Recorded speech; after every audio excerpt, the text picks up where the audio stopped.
Joo, eli jos teillä on jotain ongelmia se äänen kanssa, niin no varmistakaa ensinnäkin, että teillä mikissä on volyymit päällä. Siellä mikin johossa on semmonen volyyminappula. Kattokaa, että se on täysillä. Ja jos sekään ei auta, niin menkää sitten tänne, täällä ruudun alalaidassa löytyy tämmönen volumenappula. Niin kun sitä klikkaa oikealla hiiren napilla ja valitsee, että Open Volume Control, niin se avaa meille suurin piirtein tämän näköisen ikkunan. Niin ensinnäkin kattokaa, että teillä nyt siellä ei ole näitä muteja päällä tässä toistossa, eli tässä master-volumessa tai vavessa. Sitä voi laittaa myös vähän lisää volyymiä, jos siltä tuntuu, että se on liian hiljaisella. Ja toinen paikka, mistä kannattaa tsekata, niin kattokaa Options ja Properties.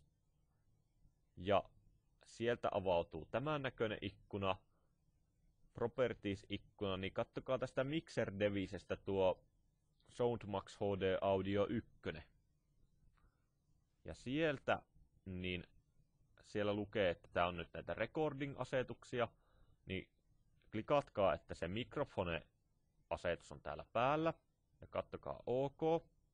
Se vähän aikaa latailee ja avaa teille tämmösen Recording Control-ikkunan, niin laittakaa sieltä mikrofonille ihan kunnolla tätä volyymia ja klikatkaa tosta, että Select on päällä.